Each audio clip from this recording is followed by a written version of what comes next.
madaxweynaha dowlad goboleedka koonfur galbeed ee Soomaaliya Cabdicasiis Lafta Gareen ayaa maanta waxa uu xarig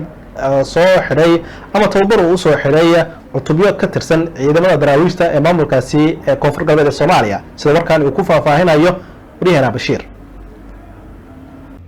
madaxweynaha dowlad goboleedka koonfur galbeed Cabdicasiis Maxamed Lafta Gareen ayaa tababar u soo xiray cutubyo ka tirsan ciidanka daraawiishta koonfur galbeed oo muddo tababar ku qaadanayay magaalada Baydhabo ee gobolka Baay. Lafta Gareen oo la hadlay ciidamada ayaa kula dardaarmay in ay gutaan waajibaadkooda isuna diyaariyaan howlgalka dhan ah ururka Al-Shabaab.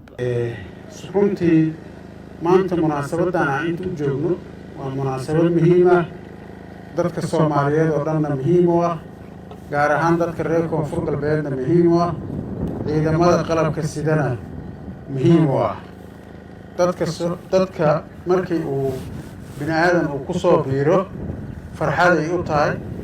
reerka markuu wiil u dhasho farxad ay u tahay markay ilmo kale ku soo biiraan farxad ay u tahay maanta waxay farxad u tahay ciidamada qalabka sida Soomaaliyeed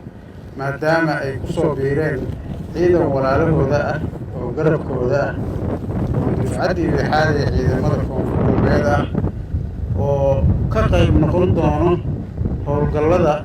iyo nabadeynta iyo la dagaalanka argagixisada iyo xoojinta dowladnimada marka ciidamada iyo